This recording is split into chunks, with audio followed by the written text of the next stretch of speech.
What's going on, everyone? It is Mark from Find Your Fait here, and we're doing a astrological chart reading on Judge Judy, also known as Judith, which is her real name.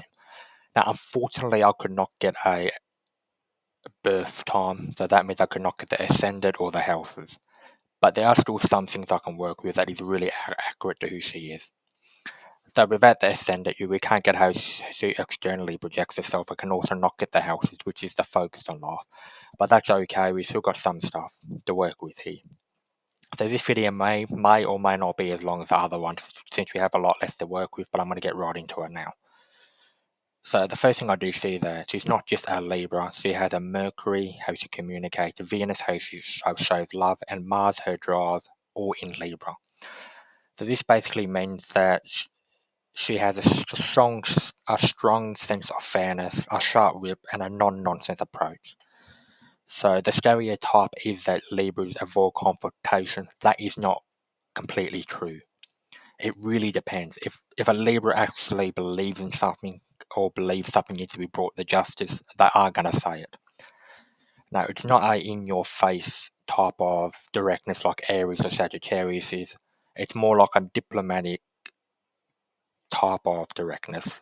As you can see on the show, it's more like a fair type of directness. So when she does like go through papers and stuff, and you can see her reading all the different type of stuff, that is a Libra thing. They want to come to a very fair conclusion. Another thing that adds to a fair conclusion is a true node in Virgo. True node is your karmic path and life lessons.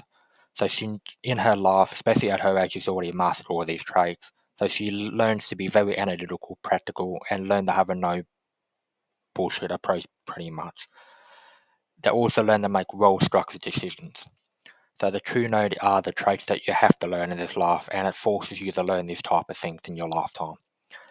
So especially at her age, she already has all these Virgo traits. As you can see in the show, she is a very analytical person. She's very practical, and you can see that her approach to directness and stuff and what she has to say will always be clear-cut. Another thing I do see is that her moon is in Pisces, which is how she emotionally feels, and her self node is also in Pisces. Now, the south node is the opposite of the true node, also called the north node. So the north node are the traits that you have to learn in this life, and the south node are the traits that you have to not learn and you have to pull away from. So what she is pulling away from is Pisces traits. So the caring, compassionate stuff that she has to pull away from, but at the same time, her moon is in Pisces, and that's how she feels. So that means that she will still be caring and compassionate, but she won't always show that side of herself. She would never show it, even though that's how she emotionally feels.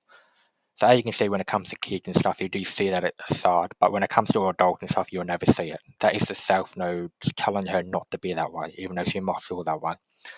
So it's still in her emotions, so you will see it at times, but you won't see it as much as a normal Pisces moon that does not have that self node, if that does make sense. So she will always switch between being caring and being not caring, since she is conflicted with those two types of energies. So that is pretty much Judge Judy. I can't really get the house or ascended, but as you can see, she is literally the scale. She was meant to do judging, she was meant to be a judge, she was meant to be in the court system, since that's what Libra actually rules. And as you can see, she's not just a Libra, she has a Sun, Mercury, Venus, Mars, and also I see Neptune in Libra as well. So that is someone that is meant to actually be in the justice system and is actually meant to do those type of jobs. So that is pretty much all I have to say in this video. I hope this does make sense about how accurate astrology can be and how real it actually is if you actually open your mind to it. Anyway, this is pretty much me going to be signing off. If you have any questions, leave them in the comment below, and I will see you all in the next video. Thanks again.